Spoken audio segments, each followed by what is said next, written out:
It may be football season, but in this parking lot, the game is a little different. No pads or helmets required, just a lot of ducking and dodging.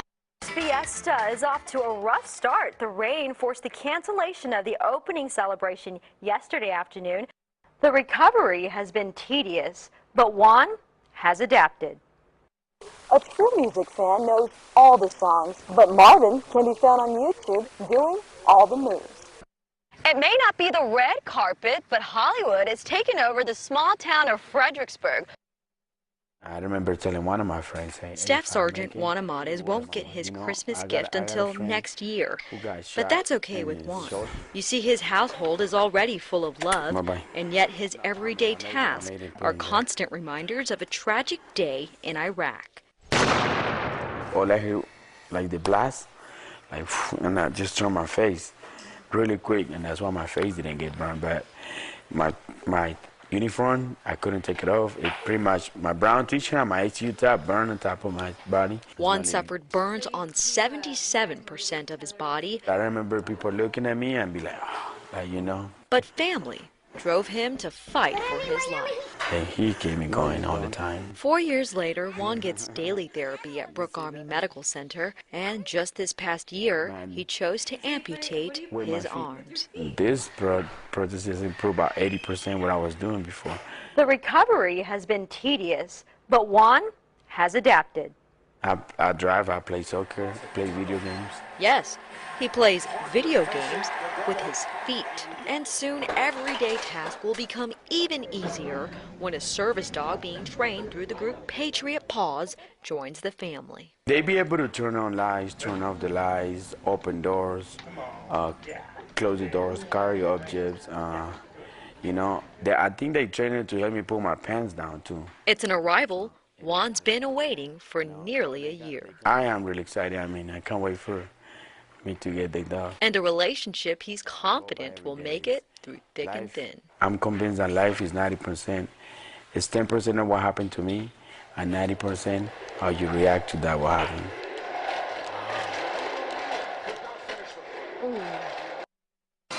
It's the story behind this Sylvester Stallone classic. And the adrenaline rush that gives most guys their competitive fix.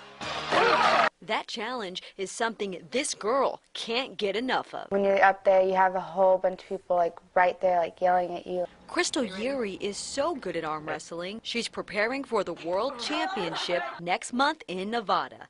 But landing a spot on Team USA almost didn't happen. I had my mom calling, my cousin telling me, and my other cousin telling me I should just sign up for nationals. She got there with 15 minutes to spare. As a starter on the Brahmas soccer team, Crystal's used to showcasing her skills with her feet. But it didn't take her classmates long to find out what she had up her sleeve.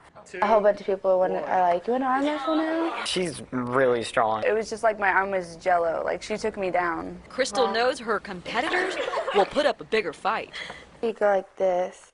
So she continues to train every day for the international contest. It's not just your shoulders and your arms. And Mom will be right by her side. We're very excited, very proud. And action! Wow, that's a big trophy. It's Hollywood in the Hill Country. Pictures up. Here we go. Roll sound. Directors, producers, famous actors working side by side with South Texans, many of them just hoping to catch a glimpse of stardom. It's exciting to see movies being filmed here. It's fun, really fun. Young actor Cody Thurber says it's exciting. Executive producer Mark Mathis hopes it's more than that. He wants this Texas tale to make it to the Oscars. It's the story of a young man who's, you know, a really good golfer, who's come to sort of a crossroads in his life where he doesn't know if he wants to continue on. The movie is called 7 Days in Utopia. It's based on the best-selling book Golf's Sacred Journey. I've been wanting to come and tell a Texas story for a long, long time. Among the star lineup, veteran actor Robert Duvall, another well-known face, Lucas Black, and believe it or not, our very own sports anchor Joe Reinagle has a cameo in this huge production. So Luke, what's next for you? You gonna go pro? Behind the scenes on this set is far from glamorous. The crew spends 10 to 12 hours in 90-degree temperatures, not to mention take after take after take. Action! Most of these extras, though, don't mind the sweltering heat. It's hot, but it's fun to watch the filming. Mathis is known for his storytelling. He worked on the Academy-nominated movie Precious. Now he and his crew are ready to tell another story from deep in the heart of the Lone Star State. It's a story for all people everywhere, but I mean, it takes place in Texas, and Utopia actually exists, you know. Right. It's in Texas, Right. so it had to be there. You can catch the film in theaters across the nation next summer. The only difference between Brittany Romo and any other football player is that she gets to change in a different dressing room. Keep an eye on number 53. This defensive tackle makes plays happen. I didn't really want to be like one of the girls just playing volleyball. No, Brittany prefers to crush her opponents. She hits them in the mouth just like any guy would. She's always enjoyed the game. I don't care if you bring them down the first time or not, but you grab on and you don't let go. But the push to play came from her brother, who dared her. At first, I didn't think she would deal with it. Not only can Brittany deal, she dominates. I got kind of scared because like she was kind of stronger and a little bit bigger than me. Brittany's been a starter from day one.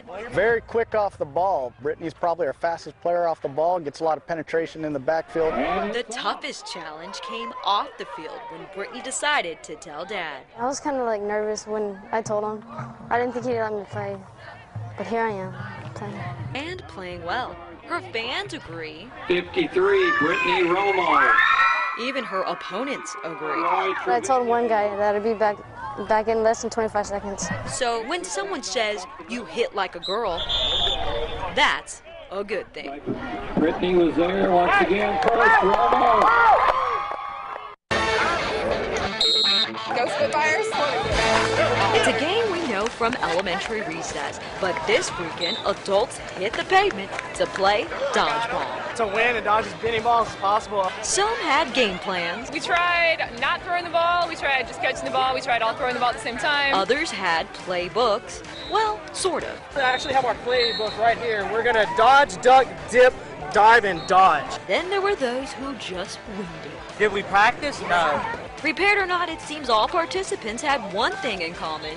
Raising money for charity is our main goal, but we're having a good time while we're doing it. We're just playing, we're having fun. The challenge was steep, from teams like Project Mayhem to the Spitfire Girls, and even some Ken's Five Faces were on hand.